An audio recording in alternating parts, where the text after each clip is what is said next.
بلوچستان کے سرحدی شہر تفتان سے ہمارے گدروشیا پوائنٹ کے نمائندہ سمیع الحق سیاپات کی رپورٹ کے مطابق وفاقی حکومت اور چیئرمین سینٹ صادق سنجرانی کی کاوشوں کے بعد پاک ایران کے سرحدی شہر تفتان سے متصل تجارتی گیٹ بازارچہ کا افتتاح کر دیا گیا۔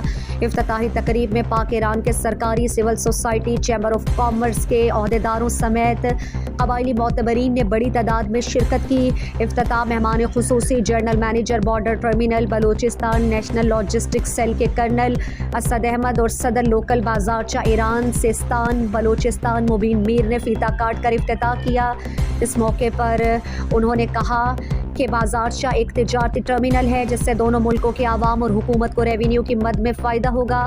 حکومتی کوششوں کے بعد بازارچہ دونوں ملکوں کی تاجر برادری کے لیے کھولا گیا ہے۔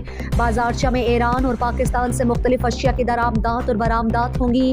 تقریب میں wing commander 112 commandant lieutenant colonel Imtiaz Zafar Gul, assistant commissioner Taftan Bilal Shabbir, national logistic cell Taftan کے incharge major Zil Huma, deputy collector custom superintendent custom house Taftan Tariq Sultan, رسالدار major Akbar Khan Sanjrani, chamber of commerce کے نائب صدر آغا گل، بلوچستان عوامی پارٹی کے ضلعی صدر Asfandyar Muhammad Zai, U C chairman Nazir Ahmed Muhammad Hasni سمیت دیگر افراد نے شرکت کی۔